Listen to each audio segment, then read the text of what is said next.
Good morning. It's Cathy Grannell here, and I'd like to share a little bit of Christmas Sunday morning with you.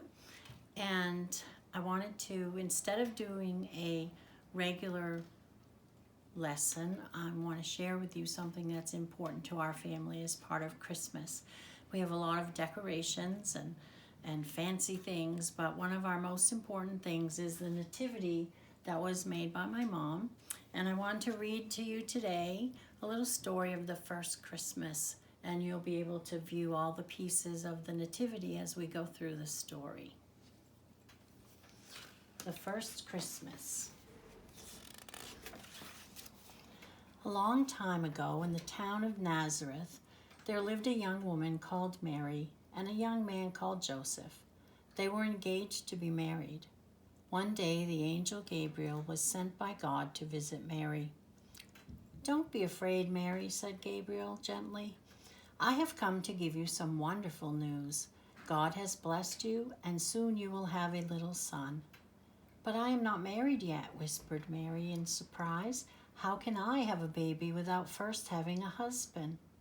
"Your baby will be the Son of God on earth," replied Gabriel. "He will be born by God's power, and you will call him Jesus." When Joseph heard that Mary was going to have a baby, he was upset. Perhaps he thought that Mary had fallen in love with another man. But that night, as Joseph slept, God spoke to him and told him the secret about this special baby. "Don't be angry, Joseph," God said. "Mary's baby is my son. Name him Jesus and bring him up as your own child." When Joseph woke, he felt very relieved. Soon he and Mary were married, happy that God had chosen them to be the parents of his son. One day news came that the emperor, Augustus, wanted to find out how many people lived in his great empire so that he knew how much money he could collect in taxes. Everyone was told to go to the place where they had been born to be counted. "I will have to go to Bethlehem," Joseph told Mary, "and you will have to come with me." Mary was quite frightened at the thought of making such a long journey so near to the time when her baby was due, but she knew that Joseph would take care of her. Together they set off. Mary and Joseph traveled slowly and stopped to rest when Mary felt tired. The journey took nearly a week. When they reached Bethlehem, Mary and Joseph smiled at each other. Soon they would be able to have a proper rest. But so many people had come to Bethlehem to be counted, there was not a room to be found. Mary and Joseph knocked on door after door. "Sorry, all my rooms are taken," said one person after another. Joseph began to despair. At last, one kind innkeeper offered to help. "I haven't got a room," he said, "but I could let you rest in the stable. My wife and I will put down some fresh straw. It won't be perfect, but at least it will be warm." Mary and Joseph thanked the innkeeper and his wife and went into the stable to rest. Late that night, when everyone in Bethlehem was asleep, Mary's baby was born. "We will call you Jesus, just as God told us to," whispered Mary to the baby, as she wrapped him in strips of clean cloth to keep him warm. Joseph cleaned out one of the animal's feeding troughs and filled it with clean straw. Then Mary laid the baby Jesus in the manger. High on the hills behind Bethlehem, a group of shepherds were guarding their sheep. As they sat around the campfire talking, the dark sky suddenly blazed with light. The shepherds were terrified, but then they heard the voice of the angel Gabriel. "Don't be afraid," said Gabriel. "I have wonderful news. Tonight a baby has been born in Bethlehem. He is Jesus Christ the Lord, who will save the world. Go and see for yourselves. You will find him in a stable, lying in a manger." Before the shepherds could say anything, the sky was filled with angels praising God. "Glory to God," they chanted, "peace on earth."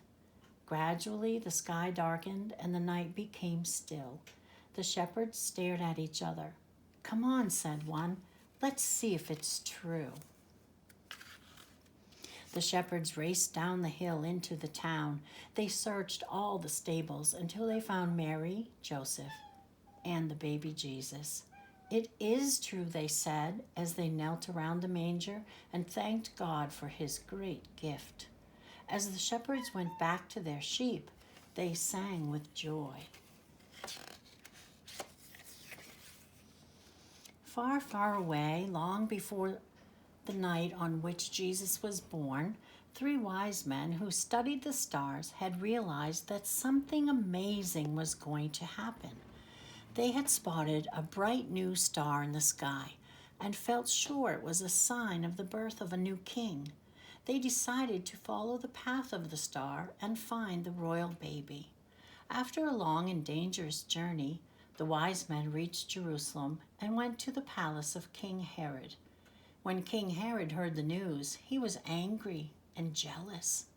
He did not want a rival trying to take over his throne, but he was careful not to show his fury and pretended to help the wise men.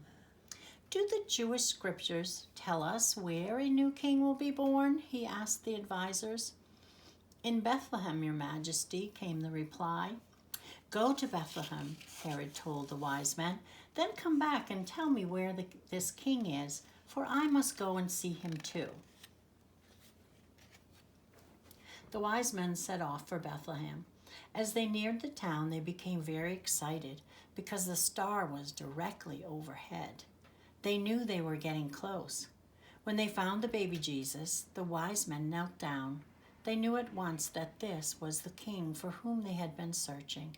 One by one, they presented the gifts they had brought: gold, sweet-smelling frankincense, and a fragrant spice called myrrh. That night, as the wise men slept, God warned them in a dream not to return to Jerusalem, but to go back to their homeland by a different route. Herod waited for the wise men to return to his palace, but as time passed, he realized that he had been tricked. In a terrible rage, he began to form a dreadful plan to make sure that the new king would never be a threat to him. He called for his soldiers. "Go to Bethlehem," he ordered, "and kill every boy child you can find who is under 2 years of age." Even the toughest soldiers were horrified by these orders, but they dared not disobey the mighty king, and they began to march towards Bethlehem. But God had already warned Mary and Joseph of Herod's plan and told them that they must leave Bethlehem at once and go to Egypt. By the time the soldiers arrived in Bethlehem, Mary, Joseph, and baby Jesus were far away and safe from harm.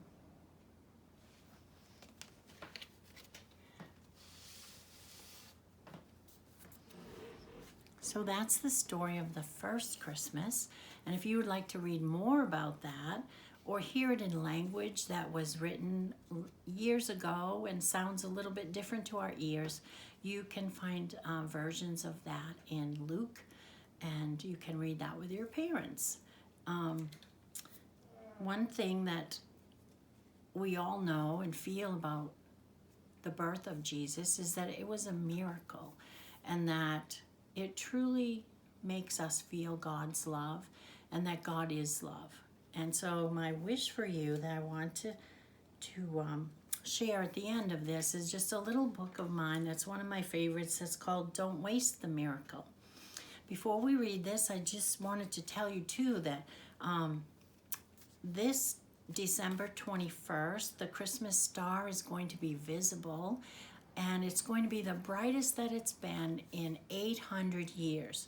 So it would be a really fun thing to do with your family is to go out on Monday night, and maybe even Sunday or Saturday night if it's clear, whichever's clearest, and go out about 45 minutes after sunset and look in the sky. You can Google which direction to look in, and you will see the Christmas star. It's very special this year. It's going to be bright and big and wonderful. So bundle up and go see it.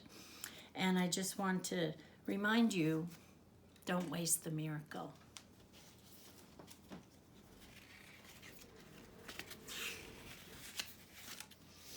There's a miracle in Christmas.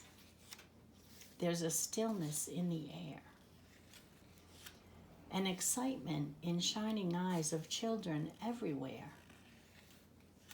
There's a miracle in Christmas as a peace on earth unfolds. And we see again the promise that this holy season holds. There's a wonder in traditions. There's a pageant like we usually have at church. In the stories passed along, in our thoughtfulness toward others, and in voices raised in song.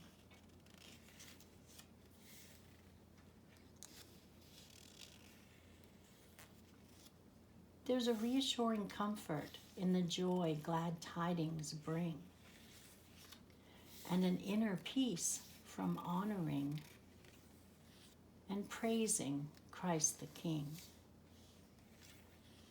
There's a magic in the season, in the kindnesses we do,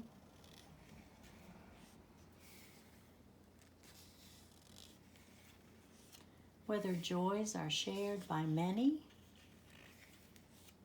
or among a special few. There's awareness of our gratitude for blessings from above. There's a miracle in Christmas, and the miracle is love. Merry Christmas, everyone. I hope to see you soon.